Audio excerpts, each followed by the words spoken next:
Welcome back. And now to bilateral talks. Nigeria's Foreign Minister, Mr. Yusuf Tuggar, has hosted the Indian Foreign Minister, Mr.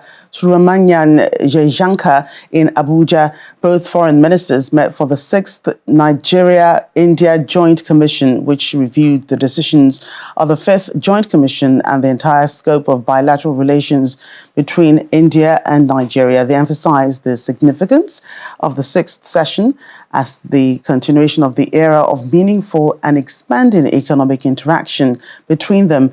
The meeting culminated in the signing of an MOU and cooperation on renewable energy. The agreement seeks to focus on development of the new and renewable energy technologies like solar energy, biomass, bioenergy, small hydro, and capacity building.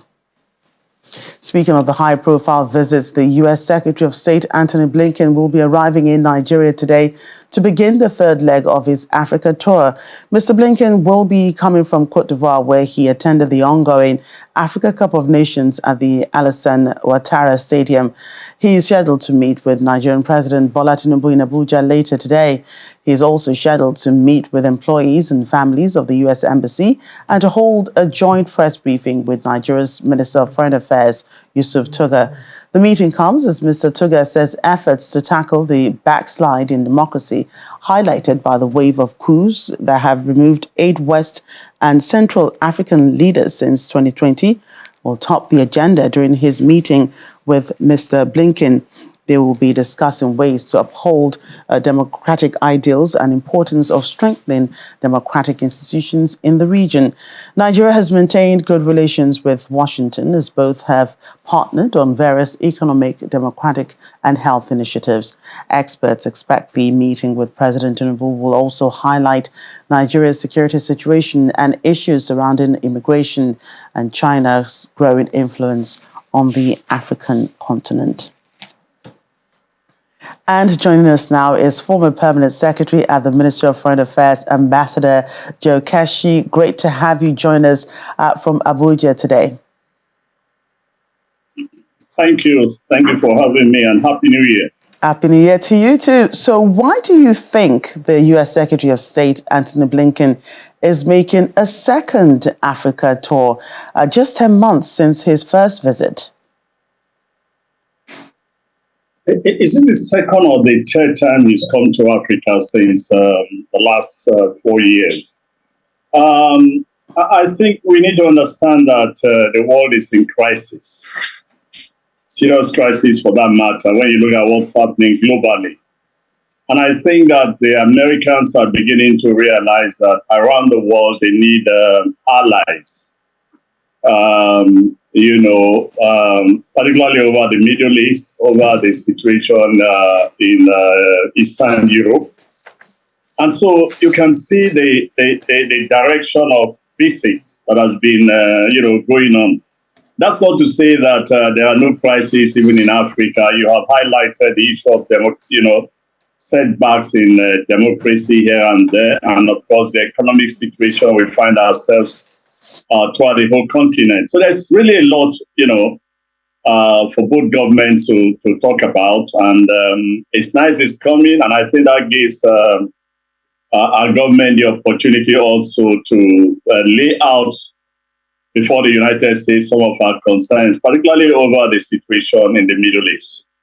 Right. And there are expectations from this visit, from the things that you've just spoken about. And of course, for Nigeria as well, perhaps it might provide some answers regarding the U.S.-Nigeria relations, seen as the Nigerian president has not been able to get a private audience with the U.S. president since he assumed power. Look, I've never believed that African presidents should be rushing to Washington on assumption of office. I would rather they spend more time at home, get a good grasp of what's going on at home, so that when you go to Washington or when you go to London, when you go to Germany, you have a very good knowledge and understanding of what the kind of help and assistance that you need. In a situation where you find things not too certain, I think that we should focus on the domestic issues. Once you set your home front right, You can go out and begin to talk. Look, you cannot go out and begin to talk to people about investment with the current economics, the way we have things in Nigeria, the way we have our security situation. Even in Abuja, you know what's been going on in Abuja a couple of days ago. You hear all the killings, the kidnappings all over the country. That does not give investors good feel about coming to any country to go and invest. So the first thing the incoming government, new government must do, grab the situation at home, begin to offer solutions to them, so that when you go out, you are speaking from a position of confidence and assertiveness and assurance that what you are telling the world is what the world believes in. You know, I'm sure you've heard of the CNN effect. And I say this often, that the days in which a diplomat is defined as an envoy sent to lie is gone.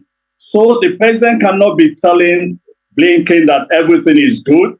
CNN is reporting something that is completely different from what the president is saying. So this is why we need to be careful about some of these things. But at the end of the day, certainly I'm sure that the president will have a lot to discuss with with the Secretary of State and so also the the foreign minister. But I sincerely hope that they will lay out before the Americans our concerns over a number of issues. Security in the country, which I suspect may, top the list of topics to be discussed. As you and I know, kidnappings have been on the rise, heightening the problem, not just for American citizens, but for Nigerians as well. Do you think the U.S. support for Nigeria in this regard has been effective? Well, they came to support us some years ago, and it didn't go too well. And suddenly, Washington didn't like quite a number of things that happened. Now, if we are going to plead for their support this time around, we must make sure that some of those complaints they had or some of the things that happened a couple of years ago do not repeat themselves. Look, the U.S. military is a serious military. And so they cannot work in partnership with any military they perceive as not serious or any military they consider or feel is even sabotaging their own operations. So if we are going to, I've heard one or two retired generals on a number of stations saying that we should get foreign help. I sincerely do not think we need to get foreign help. But if that is what we need to do, so be it. But if we do it, we must ensure that in cooperating with them, our people themselves show sense of seriousness and commitment. Because look, this has gone for such a long time. And a crisis that lingers for such a long time and is not resolved becomes intractable. And that's the situation we are today. And I suppose another concern, of course, will be the issue of trade, renewable energy. But I think what could be of concern to many Nigerians would be the, visa restrictions. A country like Canada, for instance, just made an announcement recently regarding foreign students and their dependents. Do you think the United States could follow suit? Well, it depends on how we engage there. Number one. Number two, it also depends on, you see, some of these visa restrictions has very little to do with whether relationship between the two countries. It has more to do with the behavior of Nigerians themselves who are, to use the popular word, who are Japan all over the place. You understand? Yes. So we really need to find a better way of dealing with this situation. Anybody who wants to leave should leave, but do it in accordance with the rules and regulations of the laws of the countries you are going with. And I will advise, now that I'm on on your show, to say to those who want to leave, look, go first. When you have settled down and you are sure of what you want to do, you can begin to think of bringing in your family, your immediate family, your wife and your kids, before you think of your grandparents, your parents, your uncles, and everybody. And this itself creates a problem for the country that you are going to. So Let's try and be systematic and honest in the way we do things. The fact that somebody said, like Canada says, look, we are looking for professionals. Does not mean that you empty the whole family you have in Nigeria into Canada and expect that it will continue. No, when we behave that way, we block the chances of other Nigerians to do the same thing in future. Right, and then of course we take a look at the Israel-Hamas war, which has, caught global attention. The South Africa has petitioned the International Court of Justice over this. America, condemns Israel, but openly stands by Israel. How do you think this situation will affect the U.S.-Africa relations? I think that Africa will be helpful to the United States if they tell the United States the blunt truth. And the blunt truth is that what is happening in the Gaza situation is not just genocide, but it is time that the United States, find a way to resolve this crisis. We know Netanyahu is a stubborn guy to deal with. We know he's playing his usual games and things like that. But we also know that if the Americans are serious to end the crisis before the end of the month, they have enough leeway to play on Israel to get Israel to stop what it's doing in the Gaza Strip. And I sincerely hope we have the courage, not just listen to the Americans, give all the kinds of excuses they've been given in the world. Oh, we're going to tell Israel not to use this type of bomb. It's going to use this. The operation will now be concentrated. No. Let's be very blunt. It is unacceptable. We all condemn what Hamas did on the 7th of October. But Israel's reaction has been completely and absolutely disproportionate. You cannot have 20-something thousand people killed. Children are not Hamas. Women are not Hamas. And if Israel is claiming they have killed 7,000 Hamas soldiers, my dear, you are talking of that's 7 battalions. For goodness sake, in that small place, you have 7 battalions of men armed? No, probably a couple of hundreds, yes. But we should have the courage in this part of the world to tell the Americans that the killings in Gaza is unacceptable to us. That we have conscience, we are all human beings. We are seeing the massive destruction. And we should tell the Americans, for us in this part of the world, it's unacceptable.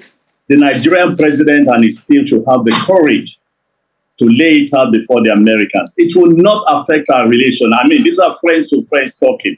If friends cannot tell friends the truth, then we are in danger, we are in trouble. Right, Ambassador, do you think perhaps this could come up in the meeting between President Bola Tinubu and the Mr. Blinken, during their meeting? Do you think it could be possible? I have all the confidence that it will come up, because this is part of what the Americans are going around, particularly after what the South Africans have done, to take the issue, to make it even more internationally by going to the ICJ.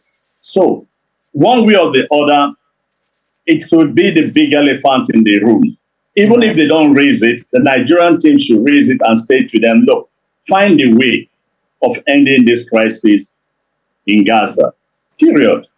We should speak up. At least we are not talking of going out and addressing the media, but in a private conversation, you can engage your friend and tell him some bitter truths. And I think we all do it in our private lives, so let's do it in our official life as well. Right, Ambassador, I must thank you for your time today. Quite an interesting conversation with you today. Thank you for joining us on the program. Thank you very much for having me. Thanks. Let's move ahead. Former Australian Prime Minister Scott Morrison says he's leaving politics to pursue a business career. The veteran politician announced he was stepping down as representative for a Sydney suburb next month after 16 years in Parliament. Mr. Morrison said he would take on new challenges in the global corporate sector. The Conservative leader led Australia during the devastating 2019 to 2020 Black Summer bushfires and the COVID-19 pandemic when he shut the country's borders to the rest of the world.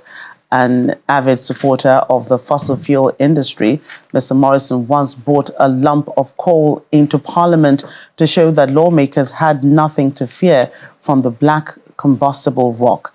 His time in office was also colored by secrecy. Mr. Morrison angered France when he negotiated a deal behind closed doors to acquire US and British nuclear submarine technology, cementing an alliance with Washington while abruptly ditching a long-standing agreement with Paris.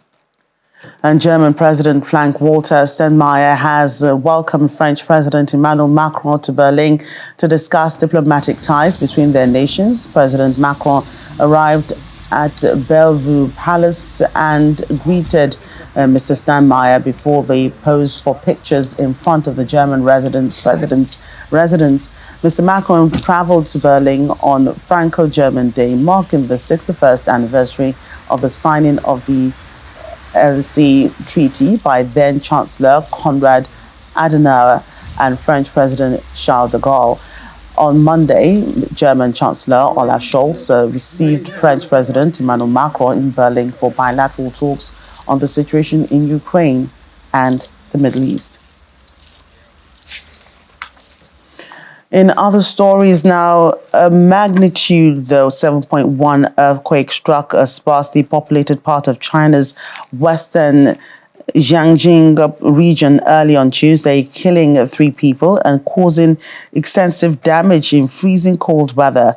That's according to officials. It was the latest in a series of tremors and natural disasters to hit the country's west. The quake rocked Okturpan County in Aksu Prefecture shortly after 2 a.m. The China Earthquake Network Center said rescue crews were rushed to the area with about 1,000 on hand by midday. By evening, authorities said 3 people had died and 5 were injured in the county, which is also called Wuxi in the Mandarin language spoken by most Chinese. Rescue crews combed through the rubble, overturning bricks and stone blocks in search of victims. Emergency survival gear, including coats, tents, and folding beds to help the thousands of people who fled their homes, had arrived or were on their way by the time the rescue work was ongoing.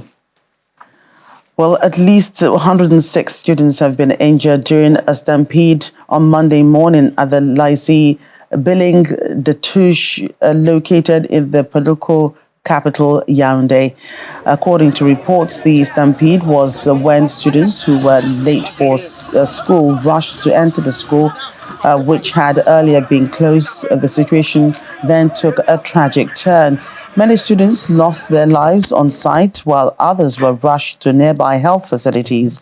Local and national authorities have been mobilized to deal with this unexpected crisis. Medical teams, law enforcement, and psychologists were dispatched to the scene to provide immediate and necessary assistance to the students in Cameroon.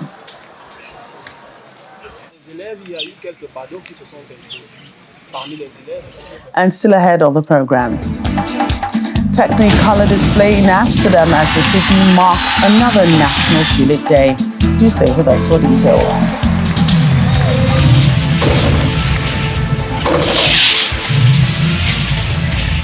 Welcome back. In Liberia, citizens now have a new president that was sworn in on Monday.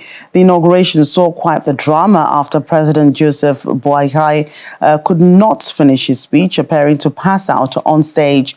Reports say that he had to be helped away from the podium during his swearing-in ceremony. The 79-year-old had been speaking for around 30 minutes at his inauguration ceremony when it became clear that he was having difficulty continuing. Some reports suggested that he suffered from heat exhaustion as the temperature reached more than 30 Celsius. Before being taken away, Mr. Boakai had already been sworn in as Liberia's oldest ever president at the ceremony held at the Capitol building, the seat of Parliament in the capital, Monrovia. And Rwanda has now included the events of the 1994 genocide of the Tutsis in greater details in the curriculum of its schools from primary to secondary and tertiary levels of its educational curriculum. They believe, will further help in its social reintegration or reengineering efforts targeted at giving future generations more history of what happened. It's seen as the proper orientation on how to avoid habits like destructive ideology, discrimination, and manipulation of unhealed wounds, which are some of the issues that led to the unfortunate incident. Our correspondent, Delia Moyeni, gives us more details in this report. The Kigali Genocide Museum, which opened in 1999, now has over 150,000 visitors yearly. This museum, in the heart of the capital of Rwanda, is one of many spread across the country and has buried here in mass graves over 250,000 people, 15,000 of which are families totally wiped out. This memorial The custodian of the museum lists some other efforts by the government to forestall future occurrences as the country gets set to mark the 30th anniversary of the genocide. With this pain of history, losing lives of people, but also seeing that after that darkness, that tragedy, we're seeing the light of Rwanda that is becoming a good point for Rwandans, ourselves, but also seeing where we are. I may say that we sing songs of hope and forgiveness after these 30 years. Some visitors to the museum speak about their observations and some lessons to be learned. It's really a good experience to insert, to see, to have the experience of this situation in Rwanda of that time.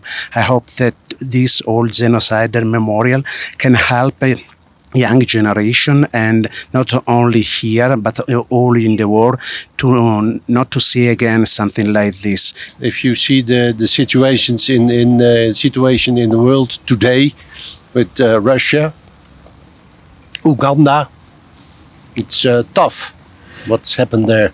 So I don't know if we have our lesson. I hope, of course, and therefore I visit this memorial to that we learn something about it.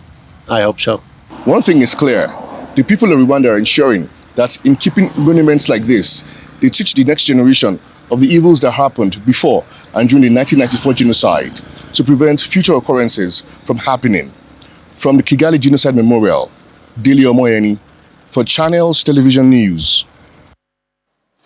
And in the United States, police say a gunman suspected of killing 8 people in the city of Joliet, Illinois, has died after a confrontation with law enforcement officials. Police in the community said that the 23-year-old Romeo Nance is believed to have fatally shot himself after the confrontation near Natalia, Texas.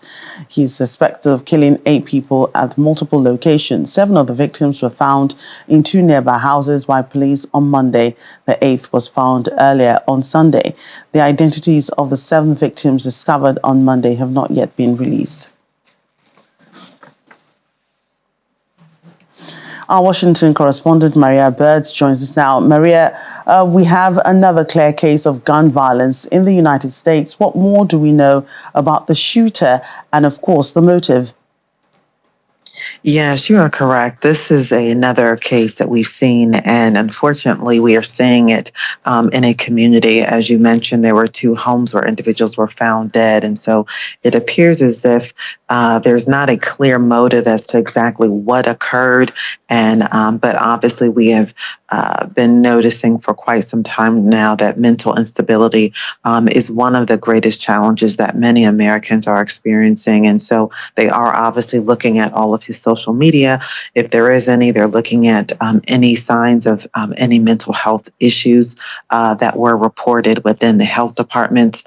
And obviously, you can see that the individuals were all similar age ranges. And so just trying to get clarity on exactly what happened within this case and why this occurred. And as we know, in a neighborhood. And so this does definitely put additional concerns upon Americans as it relates to mass shootings, which we have seen, obviously, whether they're at shopping centers, mall areas, or even, unfortunately, at outdoor concerts.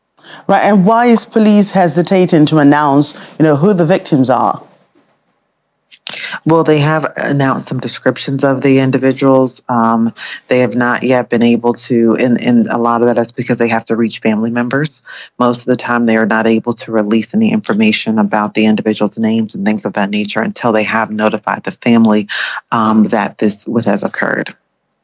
And this must have been a horrifying incident for the community. What more do we know about the city where the incident happened? And does it have a history of gun violence? This is a suburban community. This is one that's not a community that, it's not one where they would expect to have this type of crime. And we know we've been seeing it in the very unexpected areas across the United States where some of these mass shootings are occurring. And so I think this is not something that they're used to experiencing. The police are obviously looking to see exactly what could have caused this, but there's no sign that they could be looking at some sort of trend in this community as well. So this is one that I think is definitely taking the community by surprise, and it will take them some time to recover from this type of incident. And are lawmakers still showing any kind of concern about the availability of guns in the United States? Well, this has been a constant struggle between the White House. We know the White House has put forth various gun violence initiatives, just recently having the mayors of various cities from across the country at the White House to provide funding, though there's been funding released to address gun violence. And so there are various initiatives that are coming from the executive branch. But the question, as you mentioned, is really around Congress enacting laws that will prohibit the sale of certain types of guns or even potentially prohibiting the sale of guns, period, within the United States. But we all know that that becomes a very politically charged issue, as the right to bear arms is one of the staple constitutional rights that many Americans stand on. Right. And, being a former president, Mr. Donald Trump really knows so much about gun violence and, the campaigns by Americans to stop people from engaging in mass shootings. And he and Nikki Haley go head to head in the New Hampshire caucus today. Is gun violence still, a part of the debate in the U.S. this year? We will likely see this come up at the New Hampshire caucuses. Now, how they will respond and their base does not necessarily look at this as an issue as many Democrats would, or the executive branch, the current president of the United States, would see it. And so will it hit traction? Will we see them take a different stance than has before? I think it's very unlikely because, as you've mentioned, this is not something new that the U.S. has experienced. It's been happening for quite some time now. Thank you so much for your time today and giving us an update on that. Well, getting to the softer side of the news, hundreds of Amsterdam residents celebrated National Tulip Day at Museum Square on Saturday with a fire show and free flower distribution. Traditionally, this event opens the season in the land of tulips, as the Netherlands is often called. During the festival, all visitors could pick up a free bouquet in a vast garden with more than 200,000 tulips, but it shows people putting flowers in paper bags and having their pictures taken against the plant's backdrop. This year's festival, in its 10th year, was attended by Olympic speed skating champion Irene Schouten, who introduced a new variety of tulip that has been dubbed the Dutch Pearl as a tribute to the famous painting The Girl with a Pearl Earring by Dutch Golden Age painter Johannes Vermeer. For this reason, the event was held in front of the Rijksmuseum, which hosts an exhibition of the artist's works.